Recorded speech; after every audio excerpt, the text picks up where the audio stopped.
July charter হয়েছে, এর প্রেক্ষিতে আগামীর সংসদে সংবিধান সংস্কার সভায় সংবিধানে বড় ধরনের পরিবর্তনের ইঙ্গিত দেখা যাচ্ছে এবং তা মূলত নির্ভর করবে গণভোটের হা এবং নায়ের রেজাল্টের উপরে। চতুর্থ সংশোধনীতে বাংলাদেশে বাকশাল প্রতিষ্ঠিত হয়েছে, একদলীয় শাসন ব্যবস্থা প্রতিষ্ঠিত হয়েছে।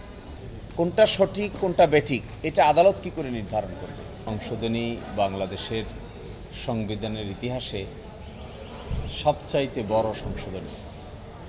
এই সংশোধনীর মাধ্যমে সংবিধানে অনেক কাটাছেঁড়া করা হয়েছে, এমনকি কেউ কেউ বলেছেন যে এর মাধ্যমে সংবিধান রিরাইটিং করা হয়েছে, পুনর্লিখন করা হয়েছে। পঞ্চদশ সংশোধনী এসেছে পঞ্চম সংশোধনীর মামলার রায়ের প্রেক্ষিতে, অর্থাৎ পঞ্চম সংশোধনীর মামলার রায় হয়ে যাওয়ার পরে সংবিধানের অনেক কিছুই উলটপালট হয়ে গিয়েছিল। সেই উলটপালট হওয়ার প্রেক্ষিতে পঞ্চদশ সংশোধনী এসে কিছু জিনিসকে রাখা হয়েছে, কিছু জিনিস নতুন করে উত্থাপন করা হয়েছে, আর কিছু জিনিসকে পুনর্বহাল করা হয়েছে। এই মামলাটি হাইকোর্ট ডিভিশনে যখন রায় হয়েছে তখন 4টি বিষয় ছাড়া বাকি বিষয়গুলোকে সংসদের উপর ছেড়ে দেওয়া হয়েছে। আজকে আমরা মূলত আর্গুমেন্ট করেছি যে পঞ্চদশ সংশোধনী স্ক্রুটিনি করতে গিয়ে দেখা যায় যে এমন কিছু গুরুত্বপূর্ণ বিষয় এখানে জড়িত আছে, এগুলো যদি এখন বাতিল করা হয় তাহলে আমরা কিছু কিছু ক্ষেত্রে কালো অধ্যায়ের দিকে ফিরে যাব। তন্মধ্যে একটা হলো পঞ্চদশ সংশোধনী পুরোটা বাতিল করলে আবার বাকশাল পুনরুজ্জীবিত হয়। হাইকোর্ট ডিভিশনের যে পাওয়ার আছে, রিট পাওয়ার, এটি খর্ব হয়ে যায়।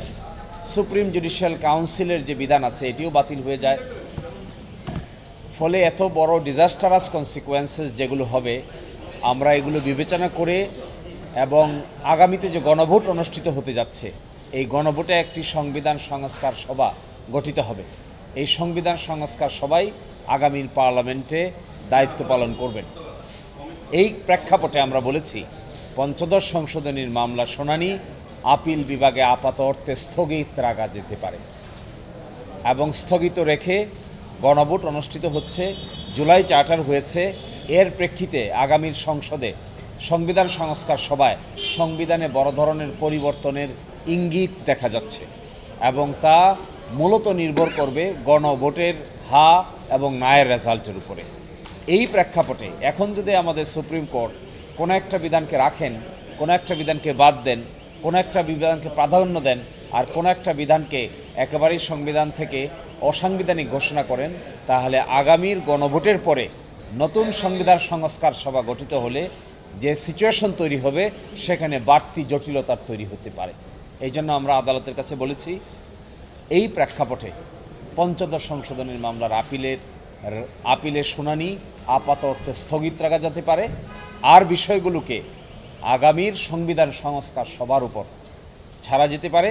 এই ক্ষেত্রে আগামীর সংবিধান সংস্কার সভা গণভোটের রেজাল্টের ভিত্তিতে বাকি পদক্ষেপ নিতে পারে।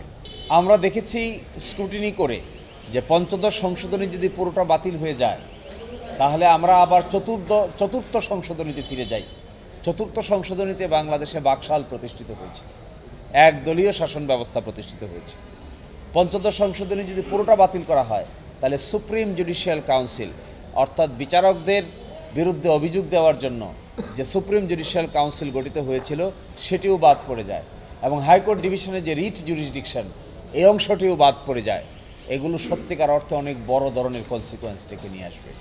অথচ ঐকমত্য কমিশনে সংবিধান সংস্কার সংক্রান্ত যে সমস্ত বিষয়ে ঐকমত্য হয়েছে এবং গণভোটে যাচ্ছে, এই সবগুলো একত্রিত করে গণভোটে হা হলে সংবিধান সংস্কার সভা তার উপরে উপযুক্ত আলোচনা করে সিদ্ধান্ত নিতে পারবে। এই ক্ষেত্রে এই মুহূর্তে আদালত যদি হস্তক্ষেপ করেন বা আদালত কোনো একটা সিদ্ধান্ত নেন কোনটা রাখবেন কোনটা রাখবেন না, কোনটা সঠিক কোনটা বেঠিক, এতে আগামীর সংবিধান সংস্কার সভার সামনে প্রতিবন্ধকতা দেখা দিতে পারে। এই প্রেক্ষাপটে আমরা বলেছি ততদিন স্থগিত রাখুন যতদিন সংবিধান সংস্কার সভায় এই সমস্ত বিষয়ে সিদ্ধান্ত না হয়েছে। সংবিধান সংস্কার সভায় যদি ভিন্ন সিদ্ধান্ত নেন এমনও হতে পারে পঞ্চদশ সংশোধনী আর আলোচনার প্রয়োজন নাও হতে পারে। এখানে সবচাইতে বড় বিষয় হলো কোনটা রাখবেন কোনটা রাখবেন না, এটা কি করে নির্ধারণ করবে? কোনটা সঠিক কোনটা বেঠিক এটা আদালত কি করে নির্ধারণ করবে? আদালত দেখেন যে সংবিধানের বেসিক স্ট্রাকচার ডক্ট্রিনের সাথে যেটা যেটা ভায়োলেট করবে সেটাকে তারা বাদ করতে পারে। কিন্তু বেসিক স্ট্রাকচার ডক্ট্রিনের সঙ্গে যদি কোনোটা সাংঘর্ষিক না হয় তাহলে কোন যুক্তিতে আদালত বাদ করবেন? তখন একটা বাড়তি জটিলতার প্রশ্ন দেখা দিতে পারে। যদি পঞ্চদশ সংশোধনী পুরোপুরি বাদ দেওয়া হয় তাহলে আমি আগেই বলেছি আবার আমরা বাকশালে ফিরে যাই, নেসেসারি ইমপ্লিকেশনস। ফলে শুধুমাত্র আদালতের দৃষ্টিসীমার মধ্যে আলোচনা করেই এত বড় জিনিসের সিদ্ধান্ত নেওয়াটা সঠিক হবে না। আমরা মনে করেছি যেহেতু এই সব কিছু বিষয়ে কি পরিবর্তন হবে, সংবিধানের মৌলিক নীতিতে কি পরিবর্তন হবে, এটিও জুলাই চার্টারে প্রস্তাব করা হয়েছে। সেকুলারিজমের কথা আপনারা শুনেছেন। তারপরে পঞ্চম সংশোধনীতে আসছিল সেকুলারিজম, যার উইদিন ব্র্যাকেট লেখা ছিল না, যার সেকুলারিজমের জায়গায় আসছিল আল্লাহর উপর পূর্ণ আস্থা এবং বিশ্বাস। এখন যদি সেকুলারিজমকে বাদ দেওয়া হয়, ওইদিকে পঞ্চম সংশোধনী আগেই বাদ হয়ে গেছে, তাহলে যাব কোথায়? আমরা যাব ৭২-এর সংবিধানের প্রথম সেকুলারিজমের কাছে। এই ডিজাস্টারাস কনসিকোয়েন্স থেকে মুক্তির জন্য যে রাস্তাটা চিন্তা করা হচ্ছে ওয়াইডার পার্সপেক্টিভে, সেটা হলো জুলাই চার্টার, সংবিধান সংস্কার সভা, নতুন করে সংবিধান সংস্কার করা এবং দ্বিকক্ষ বিশিষ্ট পার্লামেন্ট যাত্রা শুরু করা। এই পার্সপেক্টিভকে বাদ রেখে কোনো একটা বিধানের কোনো একটা অংশকে বাদ দিয়ে কোনো একটা অংশকে রেখে জটিলতা কমবে না, জটিলতা বরংশ আরও বৃদ্ধি পাবে।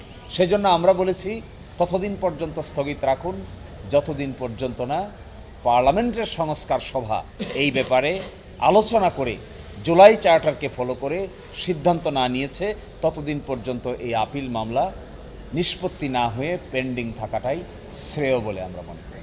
দেখুন, একটা উচ্চ আদালত, একটা দেশের উচ্চ আদালত তো পছন্দ মতো একটা জিনিসকে বাদ দিবে, পছন্দ মতো একটা জিনিসকে রাখবে, এটি তো সমীচীন হবে না। বাদ দিতে গেলে আপনাকে দেখাতে হবে যে বেসিক স্ট্রাকচার ডক্ট্রিনের সঙ্গে সাংঘর্ষিক, এটি না দেখে তো আপনি বাদ দিতে পারবেন না। ফলে এগুলোর সিদ্ধান্ত নিতে পারে উপযুক্ত পার্লামেন্ট। উপযুক্ত পার্লামেন্টটা কিভাবে হবে সেই ব্যাপারে জুলাই চার্টারে প্রস্তাব করা হয়েছে।